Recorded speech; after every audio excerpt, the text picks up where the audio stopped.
Really? So we are forcing a pregnant woman who is brain dead to stay on life support? Really, Georgia? Is that what we are really doing? So 30-year-old Adriana Smith, who is pregnant with her second child, is on life support. And she's been on life support for more than 90 days at this point. And they did not give the family the option to remove her from life support.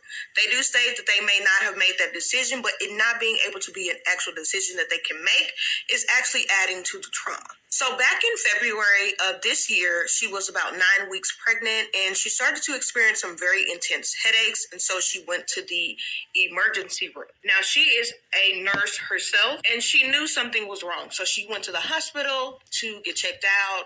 They told her that it was just probably something that they can treat with medicine, gave her a prescription, and sent her on the way. They did not do any tests. They did not do any CT scans.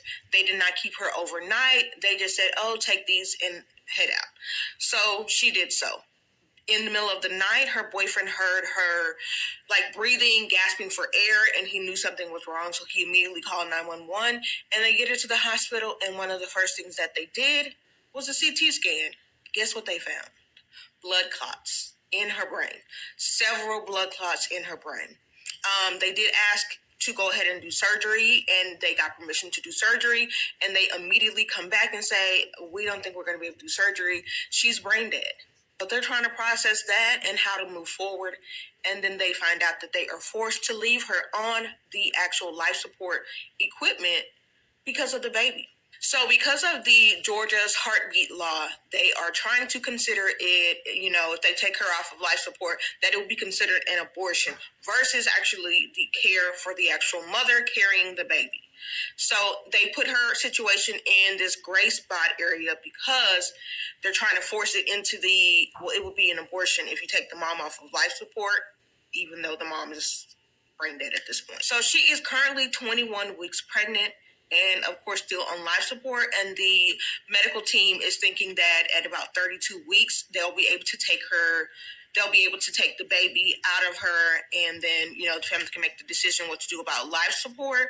But they are forcing the family to keep her on life support until she is at least 32 weeks, and they think that the baby will be viable out of her body. I honestly don't think this baby will be surviving this, because if the baby's been on life support since 9 weeks and you're going to wait all the way to 32 weeks, that is a very long time. That is critical time for the baby to be developing, and they're not really going to be, because the mom is not doing no development. She's not doing nothing. So this seems so traumatic for this family to experience. Now, Adriana Smith does have a little boy, so this was not her first child, and she was expecting a boy now. Currently, she's carrying a boy now.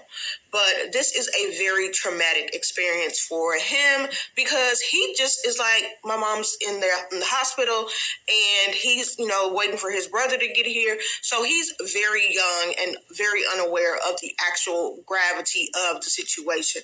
But her mom, her boyfriend, and the rest of her family are just very stuck in a place of not knowing what to do, because the decision that they would need to make for her based on what she told them she wanted, they can't even get to do that. So this is a very, very hard place to be in for the family. My heart goes out to them as they are trying to navigate the situation they've been forced in by Georgia's law. So